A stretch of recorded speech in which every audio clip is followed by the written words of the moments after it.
All right, let's get right into today's explainer. Welcome, everyone, to a rather grim, dark examination of ancient phonological structures. Today, I'm speaking to not just as a host, but stepping into the shoes of a scholar, one who's uncovered a truly terrifying truth about the very words we breathe every single day. So gather close, even though your ears might soon regret the heavy knowledge we're about to unpack together. You probably believe your tongue is a bridge, right? Like a simple, obedient little tool meant for spilling your intent out into the world. But the Bard's warning completely shatters that illusion. He tells us that language is actually the primary architecture of your cage. Every single word you speak doesn't just fly freely into the air. Actually, it constructs a boundary. It builds this narrow cell of meaning that traps the exact spirit you were trying to set free. So this sets up a classic Fichtean dialectic, a massive clash between our perception and reality. On one side, we have this comforting illusion. Language is a bridge. It's our naive belief that we actually control what we say. But on the other side, the horrifying reality. Language is an ancient, sedimented structure, and it is your cage.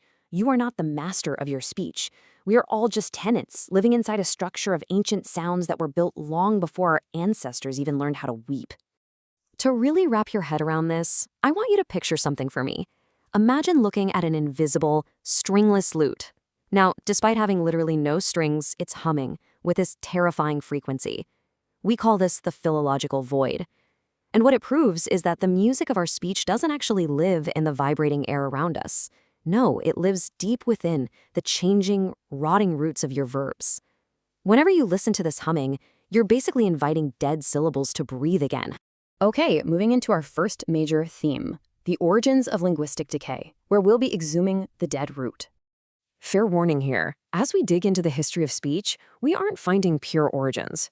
What we're finding are the twitching remains of what language has already consumed. Engaging with this stuff, it isn't a gift, it is a literal demand for sacrifice.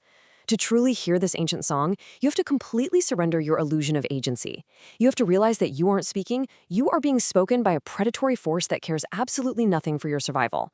And as we trace these sounds back to the language of the old gods, you will feel the very fabric of your reality unravel. Because once this grammar takes hold, it uses your own anatomy as an instrument, and it will not let go. Which brings us to the next section, the grammar of the uncanny, mapped out through 5 parables. These parables essentially act as my forbidden field notes. They detail the ancient laws of sound that systematically unbuild reality. Let's look at the first 4. First up, cadaver radicis. This shows us that every attempt at etymology is really just an exhumation of a dead root of meaning. Trauma doesn't decay in the mouth, it just changes declension. Then we have Limen Heimlich, where a single simple vowel shift turns cozy hearth songs into absolute horror, dressing up estrangement in the comfortable clothing of home. Next is Instrumentum Locans, where a speaker's body literally freezes into stiff wood to become an instrument. And fourth, Logos Inversus. Here, syntax reverses. Instead of creating the world, it unbuilds reality into a literal prison made of iron bars. Let's actually map this out to see the terrifying historical progression of this decay in one specific village. The unraveling starts in the first epoch, where they exhume the forgotten corpse of a word's true name, a corpse that's still twitching, demanding new blood to sustain its definition. Then, boom, Epoch 2. A single vowel shifts because of some ancient law of sound, and suddenly, neighbors see only strangers. The mother tongue turns traitor right between their teeth. By the third epoch, the physical transformation hits, and the town magistrate's fingers freeze into stiff wood. Finally, in the fourth epoch, the syntax itself becomes literal iron bars, locking their grim realities securely in place. And that brings us to this absolutely chilling quote regarding that town magistrate from the third epoch. Die Sprache spricht. Language speaks. See, the magistrate thought he had nominal authority. He thought he could command the music of that silent lute.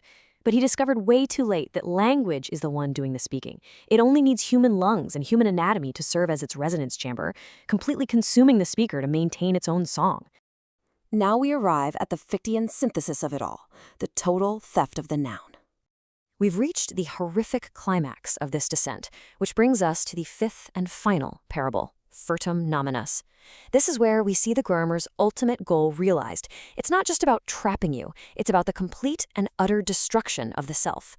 This results in linguistic nihilism. It's a state of total vacancy caused by the theft of nouns, which leaves citizens without the referential apparatus to even name their pain. In that final hour, the nouns were literally stolen straight out of the air. So, without a noun to stand on, their suffering had nowhere left to live. They felt the wounds of their transformation, for sure, but they couldn't even call for help. The end result here is a permanent erasure of the self. This linguistic nihilism creates this vast, echoing void, exactly where the human soul used to reside. And what's left behind? It is not peace. Do not mistake the quiet of that village for an end. It's an active performance of vacancy that just keeps playing long after the last noun has been consumed. So, what does this all mean for us today? Consider this a standing warning to modern speakers. That hollowed-out village we just analyzed? It is no longer a place of rest. It's a cautionary tale carved into the silence of the forest. And as a scholar, I have to deliver this grave warning to you, the modern traveler looking upon these ruins today. In this epilogue's echoes, the fragile threads of your definitions are fraying right now. And those ancient sound shifts we talked about, you are completely powerless to reverse them. Pretty soon, you might find that your grief loses its name, that your screams have no targets. Your memories are becoming repressed phonological events, just waiting to resurface as a curse. Reality is actively unraveling beneath the sheer weight of this grammar. Seriously, look to your own tongue. It is already constructing the cage you intend to escape. Every single time you speak, you are building the scaffolding of your own eternal silent prison. The ability to just reference your own suffering is a gift that's being systematically revoked from you, syllable by structural syllable, leaving only a philological void right where your identity used to be.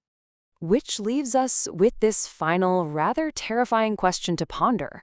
Are you speaking, or are you already being spoken by the language of the old gods?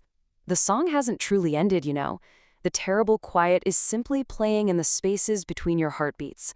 I want you to really think about that the next time you open your mouth to share your intent. Thank you so much for joining me on this deep dive in today's explainer. And until next time, listen very closely to the silence you leave behind.